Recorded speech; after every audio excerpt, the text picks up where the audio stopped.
Muy buenos días.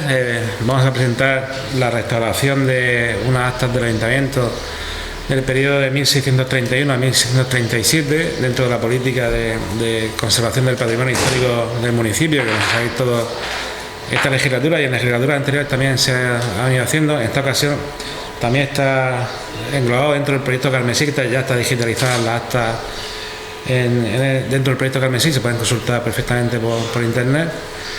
Y desde la Concejalía de Cultura, que se viene haciendo este apoyo, esta restauración, esta conservación del patrimonio histórico del municipio también, y en esta ocasión a través de las actas, que nos va a dar un conocimiento siempre mucho más amplio de lo que sucedió en el municipio, así conoceremos la historia del mismo y sabemos de dónde venimos, que es importantísimo siempre.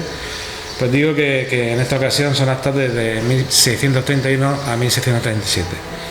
Voy a pasar la palabra a María Antonio Moreno, que es precisamente el técnico que ha restaurado las actas, para que nos dé un detalle mucho más técnico, más preciso del proceso de restauración, y agradecer desde luego al Archivo Municipal que vaya poniendo a disposición de la Concejalía esta documentación para ponerla en valor, como no puede ser de otra manera. Muchas gracias, yo os dejo con Antonio. Bueno, pues buenos días a todos y gracias por venir. Bueno, pues otro año más queremos agradecer al Ayuntamiento de Mazarrón pues que siga confiando en nosotros para la restauración de su patrimonio documental. En este caso hemos restaurado un libro de actas de 1631 a 1637, ya que se encontraba, como podéis ver aquí, pues en un estado de conservación muy deteriorado, ¿no? Se trata de un libro con encuadernación de cartera en pergamino. Y bueno, se llama de cartera porque solía tener esta especie de solapa que protege el corte delantero. Y bueno, generalmente se solían encuadernar en blanco, con las hojas en blanco, para que luego posteriormente pues el escribano lo fuera rellenando, ¿no? Por eso este tipo de encuadernaciones la vamos a encontrar sobre todo en archivos. Es muy probable también que la encuadernación sea reutilizada, o al menos eso pensamos, o sea, que anteriormente perteneciera a otro libro distinto, y pensamos esto porque bueno, pues además de aparecer en la cubierta inscripciones tachadas o borradas, también nos hemos encontrado con que los dos primeros cuadernillos son de un tamaño mayor al del resto del cuerpo del libro, ¿no?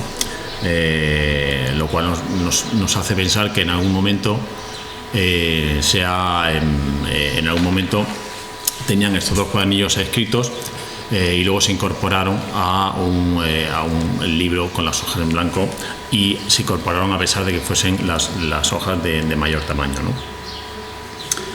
Pero bueno, si os parece, podemos empezar a ver el estado de conservación en el que se encontraba la obra, y luego veremos los tratamientos que se han realizado. En primer lugar, lo que tenía es una gran cantidad de suciedad superficial en forma de polvo, esporas, etcétera, y también contenía pues restos de tierra o minerales, algo que ya hemos encontrado otras veces en libros que hemos restaurado aquí en Mazarrón. Y luego, como veis, pues también tenía restos de pelusa, insectos que habían quedado atrapados entre las hojas del libro. En fin, esto es bastante común en los libros de esta época que no se han restaurado nunca, ¿no? También tenía gran cantidad de manchas de origen diverso, tanto en las tapas de la encuadernación como en el cuerpo del libro. Son manchas de restos de tinta, de grasa, de suciedad que digamos en las manos, y al tocar el libro pues queda impregnada en la superficie. Y es muy probable que en algún momento pues el libro se mojara con agua sucia, y esa suciedad quedara impregnada en el libro. Al mojarse el libro y permanecer mojado probablemente durante un tiempo, esto provocó la aparición de microorganismos como hongos y bacterias, sobre todo, y estos microorganismos lo que causaron fueron este tipo de manchas que vemos aquí, ¿no? Que se ve en la tapa trasera, ¿no? Esto tiene su lógica porque se supone que estaría en posición horizontal en alguna superficie, en una tabla, en una mesa, en una estantería, caería agua en esa superficie y impregnaría el libro, ¿no? Y probablemente pues quedaría mojado hasta que se secara por sí solo, pero en ese tiempo, al estar el libro húmedo, provocó que se desarrollaran estos microorganismos y causara este tipo de manchas. Pero además de hongos y bacterias, también nos encontramos con la presencia de insectos bibliófagos, es decir, que se alimentan del papel, y este tipo de insectos, bueno, pues va creando galerías muy parecidas a la carcoma de la madera, y bueno, si tiene algo bueno es que este tipo de insectos no le gusta la tinta, por lo tanto al final lo que comen es el papel en blanco y no atacan a la tinta, a la grafía, que es lo que nos interesa a nosotros, donde está la información. Pero por otro lado, el mayor problema que tenía el libro era el uso, el empleo de tintas metaloácidas. Las tintas metaloácidas se caracterizan por estar compuestas de un ácido y de un metal, sulfato de hierro generalmente, y por lo tanto el papel tiende a acidificarse por un lado y a oxidarse, ¿no? Al menos en la zona que contiene la tinta, ¿no? Y esto, bueno, pues provoca la corrosión del papel hasta tal punto que queda totalmente carbonizado y muy similar a como si se hubiese quemado el papel, ¿no? Bueno, pues este tipo de deterioro sí que lo conocen muy bien, pues tanto los archiveros como los investigadores que trabajan con este tipo de obras, y es muy sensible porque a poco que lo tocas, pues se va fragmentando y esos fragmentos quedan solos y se va perdiendo información. Y en cuanto a la encuadernación, pues los deterioros más importantes que tenía era la pérdida casi completa de la zona del lomo. El pergamino de la zona del lomo había desaparecido. Los refuerzos de piel que tenéis aquí, pues estos también estaban muy deteriorados, sobre todo en la parte de la tapa inferior, que es donde había sido afectada por el agua. También había perdido ese cosido, que es un cosido más bien decorativo con hilos de piel. En este lo había perdido prácticamente todo y aquí queda muy poquito. Y el propio cosido del libro también estaba prácticamente perdido. Esta es una imagen de los cuadernillos por dentro, y vemos como no hay ningún tipo de unión entre el cuerpo del libro y la encuadernación, ¿no? Los cierres también los había perdido, solamente quedaban los anclajes de los cierres aquí en la tapa y en la solapa. Y luego también tenía aquí un sello tampón, probablemente pues de mediados del siglo XX, que estaba ya muy difuminado y bastante borroso. Bueno, pues pasamos ya a la restauración, y para restaurar el libro hubo que desmontarlo completamente para poder tratar por un lado el cuerpo del libro y por otro lado la encuadernación. En cuanto al cuerpo del libro, pues lo primero que se hace es una limpieza mecánica con brochas o pinceles, como veis ahí, con distintos tipos de goma de borrar, con aspiradores, con bisturí en ocasiones. Y una vez realizada la limpieza mecánica, se lleva a cabo una limpieza acuosa. Con la limpieza acuosa lo que se pretende es eliminar o al menos atenuar las manchas que tenía el papel, pero aporta otro beneficio casi mayor, y es la solubilización de los ácidos, especialmente los ácidos que había aportado la tinta, ¿no? Se solubilizan con el agua y luego se desechan, por lo tanto extraemos parte del ácido al papel. La limpieza acuosa, pues bueno, siempre va a ser muy beneficiosa para el papel. Una vez que tenemos el documento limpio, pues se procede a la laminación de las hojas. La laminación consiste en adherir un papel japonés muy fino, de unos 5 gramos al metro cuadrado, por el reverso de la hoja, por el reverso o por el lado que no tenga grafía, ¿no? Siempre intentamos que moleste lo menos posible. Y con eso pues conseguimos, por un lado, consolidar las tintas metaloácidas y aportar resistencia al papel que ya la había perdido. Además, este tipo de papel lo adherimos con un adhesivo de conservación, pero aprovechamos para desacidificar el papel, es decir, le añadimos una carga alcalina al adhesivo y con eso neutralizamos la acidez que quedaba que le habían aportado las tintas, porque el papel era de buena calidad, pero tenía cierta acidez por las tintas, y al añadirle esta carga alcalina al adhesivo neutralizamos la acidez del papel. Restauramos también todas las pérdidas que tenía con papel japonés de características similares a la original en cuanto a color y grosor, y ya de esta forma pues el libro puede ser manipulado sin temor a que se vayan perdiendo fragmentos que tenía por ahí, ¿no? Y finalmente, bueno, pues volvemos a formar los cuadernillos en el orden en el que nos venían, los cosimos cada uno individualmente para que no se movieran las hojas y lo mantuvimos en prensa unos días para que recuperara, una vez después del lavado y demás, para que recuperara el tamaño original, el grosor original y luego poder ser encuadernado. Y por otro lado, bueno, pues empezamos con la encuadernación. La separamos en dos partes, en realidad estaba separada, solo estaba unida por aquí, pero con unos hilos de costura de color rojo que se había hecho en alguna ocasión para mantenerlos unidos, no eran hilos de la propia encuadernación.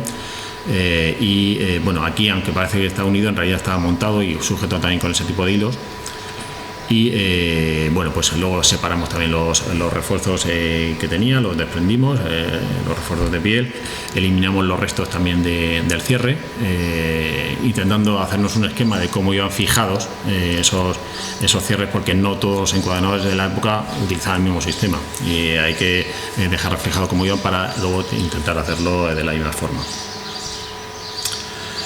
Luego, bueno, pues se hace una limpieza mecánica también, igualmente pues con gomas de borrar de distinta dureza, con bisturí, con torundas de agua y alcohol. Se metió en una cámara de humectación para dilatar las fibras y luego poder recuperar la forma que tenía y alisar el pergamino. Y en esta operación también aprovechamos para eliminar el sello tampón que tenía, ¿no? El tampón, después de consultarlo con Magdalena, decimos que no aportaba nada al documento, no era propio del documento, estaba ya muy borroso y pensamos que la mejor opción era eliminarlo. Y bueno, con el pergamino ya alisado, pues se reintegraron todas las pérdidas que había tenido. Y aquí también lo que hicimos fue aprovechar que estaba separada la encuadernación para aumentar el ancho del lomo y de esta forma poder llevarnos a agrandar las tapas, tanto la delantera como la trasera, de forma que pudiera cubrir esos dos cuadernillos que hemos comentado al principio que eran de mayor tamaño, pues de forma que se puedan cubrir esos dos tamaños y ya esos dos cuadernillos, y ya la encuadernación pudiera proteger también a esos cuadernillos. Y ya, pues bueno, para ir finalizando, se volvió a plegar el pergamino. Bueno, se colocan los sistemas de anclaje que son muy efectivos, pues no utilizan adhesivo, son como unas tiras de piel a la lumbre que se introducen por unas perforaciones y se martillan con el martillo, de forma que al final quedan unidos, quedan muy bien fijadas y no hace falta emplear adhesivos. También se colocan los cierres, tanto el botón como la vaga, el ojal, en la encuadernación se denomina la vaga, y bueno, pues también colocamos los refuerzos. Lamentablemente no se pudo recuperar los refuerzos originales de piel, porque estaban muy deteriorados y además estaban deformados. Así que tuvimos que utilizar una piel nueva, una piel de similares características a la original. Y luego, pues tanto el cosido como los cierres, el cosido de los refuerzos como los cierres, sí que se hizo con piel a la lumbre, que es el tipo de piel que se utilizaba para este tipo de elementos, ¿no? Y ya finalmente pues se unió el cuerpo del libro, se unió a la encuadernación a través de este cosido, que es un cosido bastante resistente porque atraviesa la encuadernación completa y el refuerzo. Y bueno, pues podemos ver la estructura por fuera. Y además facilita que sea un libro muy fácil de usar, muy fácil de abrir. De hecho, estaba pensado para escribir con el libro abierto, así que se puede abrir prácticamente en 160 grados sin forzar la encuadernación. Y bueno, pues estaba pensando para eso, ¿no? Para escribir sobre el libro ya finalizado. Y bueno, pues os dejo aquí algunas imágenes del antes y del después. Esto es de bueno, cómo estaban los cuadernillos antes de la restauración, y aquí están preparados ya para meter en prensa. Esta es la primera hoja. En este caso pusimos unas hojas de respeto para que toda esta superficie, que al final es áspera del pergamino, del cosido, de un refuerzo que lleva aquí para la vaga y demás, pues finalmente terminan dañando la primera hoja, ¿no? Entonces hemos colocado unas hojas de respeto, y aquí también colocamos un refuerzo de pergamino que lo que aporta es mayor resistencia a la costura del libro. Y pues este es un poco el antes y después de la obra. Y luego ya se confeccionó la caja de restauración, ¿no? En la caja de restauración lo que tuvimos que hacer una especie de escalón en el lado superior para proteger estos cuadernillos que eran de mayor tamaño, pues evitar que el libro se mueva en la caja y se acaben dañando estas hojas que sobresalen de la encuadernación. Y esto es de forma resumida el trabajo que se ha hecho con el libro. No sé si tenéis alguna pregunta. ¿Qué tiempo ha llevado el trabajo? Pues en tiempo real, de 8 horas, 5 días a la semana, serían como 2 meses y medio o casi 3. ¿Se podrá consultar de alguna manera ese libro, los mazarroneros? Ahora mismo se puede consultar, ya se puede manipular, pero es un libro que está digitalizado en el proyecto Carmesí y siempre se va a recomendar consultar la copia digital, ¿no? Ya consultar el original hay que pedir permiso y debe estar justificado pedir el original, ¿no? Tiene que tener alguna justificación.